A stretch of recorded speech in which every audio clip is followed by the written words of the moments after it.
ચાલો મિત્રો, વાનેચા ફેમિલી વ્લોગમાં આપનું હાર્દિક સ્વાગત છે.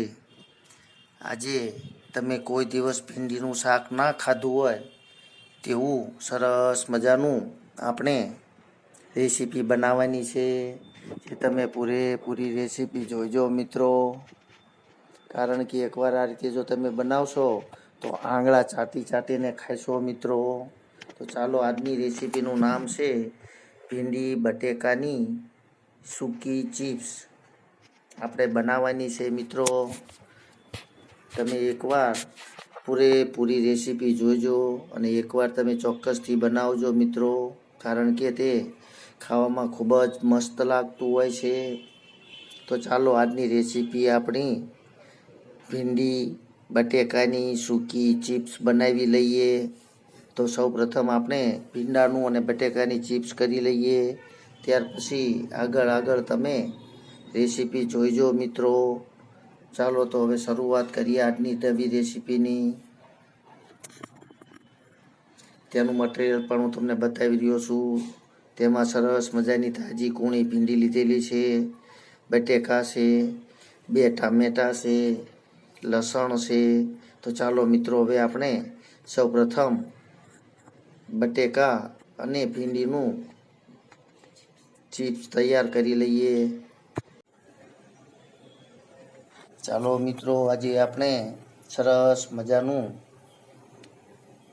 ભીંડી અને બટેકાની સૂકી ચિપ્સ બનાવવાની છે, એટલે કે કોરી ચિપ્સ બનાવવાની છે, તે તમને બતાવી રહ્યો છું. તો સૌપ્રથમ આપણે ભીંડીનું આ રીતે સરસ મજાનું કટિંગ કરવાનું છે મિત્રો. બટેકાનું પણ આ રીતે જ આપણે ચિપ્સ કરવાની છે. ત્યાર પછી સરસ રીતે ચાલો ત્યારે ચિપ્સનો વઘાર કરી લઈએ મિત્રો. ચાલો, આપણું તેલ પણ આવી ગયું છે. થોડીક રાઈ, થોડુંક આખું જીરું,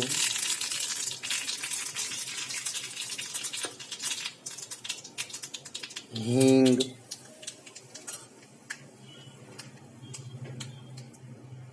તેમજ આપણે જે બટેકાની ચિપ્સ તૈયાર કરેલી છે તે પ્રથમ ઉમેરી દઈશું મિત્રો. તમે એકવાર જરૂર ભીંડી બટેકાની કોરી ચિપ્સ બનાવજો, કારણ કે આવી સૂકી ચિપ્સ ખાવાની ખૂબ જ મજા આવતી હોય છે.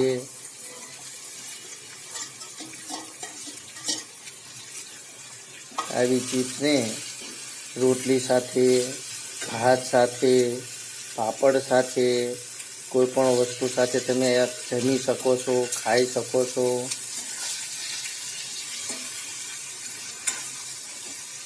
તેને આપણે તેમાં બિલકુલ પાણી નાખવાનું નથી મિત્રો.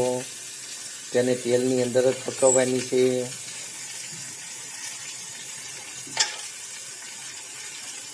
સ્વાદ પ્રમાણે મીઠું ઉમેરી દઈએ,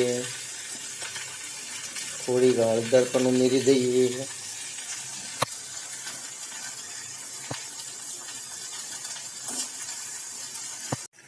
ચાલો મિત્રો, તમે જોઈ રહ્યા છો સરસ મજાની આપણી ભીંડી બટેકાની ચીઝ તૈયાર થઈ રહી છે.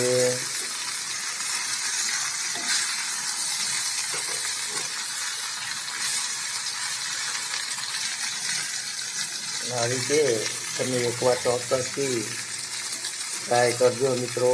ખાવાની ખૂબ જ મજા આવશે, કારણ કે તે આપણે ભાત સાથે પણ ખાવાની ખૂબ જ મજા આવતી હોય છે, પાપડ સાથે ખાવાની મજા આવતી હોય છે, તેમજ રોટલી સાથે પણ ખાઈ શકાય છે મિત્રો. તો ચાલો, આજે આપણે તેને રોટલી પણ બનાવવાના છીએ, ભાત પણ બનાવવાના છીએ. ખાવાની ખૂબ જ મોજ છે મિત્રો.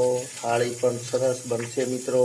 પૂરેપૂરો વિડીયો જોજો તમે, અને તમે પણ રજાના દિવસે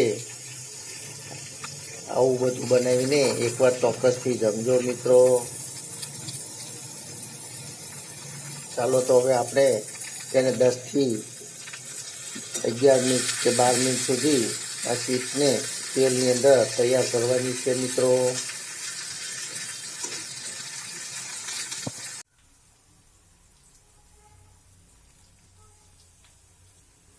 ચાલો મિત્રો, આજે આપણે ભીંડી બટેકાની કોરી ચિપ્સ તૈયાર કરવાની છે. તેની સાથે રોટલી સર્વ કરશું, દાળ ભાત બનાવશું, પાપડ તળશું, સરસ મજાનો ટમેટા કાંદાનું સલાડ પણ તૈયાર કરશું. તો ચાલો મિત્રો, પૂરેપૂરો વિડીયો જોજો. આજે જમવાનું ખૂબ જ મોજ આવે તેવું છે મિત્રો. સૌપ્રથમ આપણે રોટલીને પણ તૈયાર કરી લઈએ.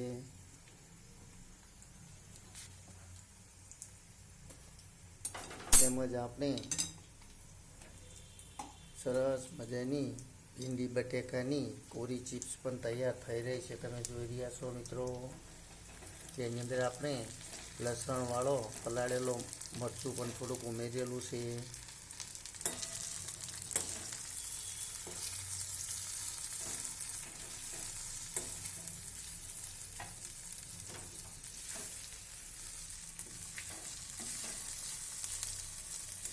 સરસ મજાની આપણી ચિપ્સ તૈયાર થઈ રહી છે મિત્રો.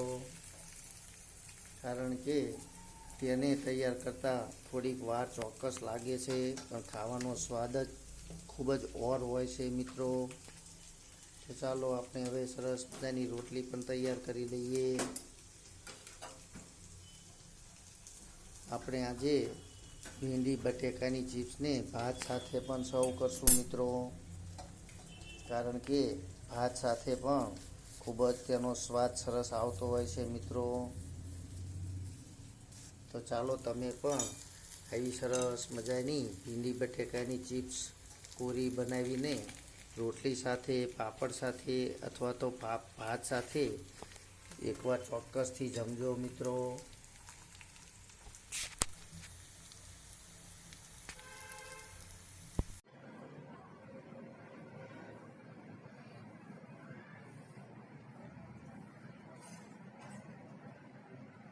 ચાલો મિત્રો, તમે જોઈ રહ્યા છો સરસ મજાની આપણી ભીંડી બટેકાની ચિપ્સ તૈયાર થઈ ગઈ છે. જે તમને જોતા જ મોઢાની અંદર પાણી આવી ગયું છે મિત્રો. તો તમે ચોક્કસ એકવાર આવી સૂકી ભીંડી બટેકાની ચિપ્સ બનાવજો મિત્રો. તો ચાલો મિત્રો, આજે આપણે સરસ મજાની ફૂલ ગુજરાતી થાળી પણ તૈયાર છે. જમવાની ખૂબ જ મજા આવશે મિત્રો. જો તમે ભાત બનાવો તો ભાતની સાથે પણ આવી ભીંડી બટેકાની કોરી ચિપ્સ ખાવાની ખૂબ જ મજા આવતી હોય છે મિત્રો. તેમજ રોટલી સાથે પણ ખાવાની મજા આવે છે, પાપડ સાથે પણ મજા આવે છે. તો ચાલો મિત્રો, આજે સરસ મજાની આપણી થાળી તૈયાર છે. ખાવાની ખૂબ જ મોજ છે. બપોરનો સમય છે. આપણી બગીચાની મોજારે જમવા માટે બેસી જઈએ મિત્રો. ચાલો, તો સરસ મજાનો ધૂપ પણ ખીલો છે. બપોરનો સમય છે, તો રોંઢો કરી લઈએ, જમી લઈએ. તો મિત્રો, જરૂર ના જરૂર તમે એકવાર આવી બટેકાની ચિપ્સ બનાવજો મિત્રો. સરસ મજાની આપણી બટેકાની તેમજ ભીંડીની ચિપ્સ તૈયાર છે મિત્રો.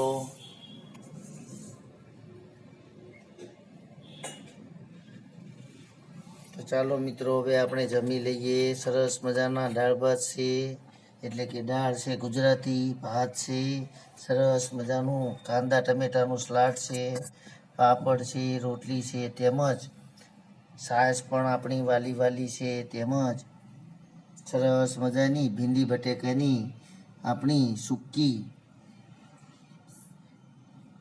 ચિપ્સ પણ તૈયાર છે મિત્રો. તો ચાલો જમી લઈએ.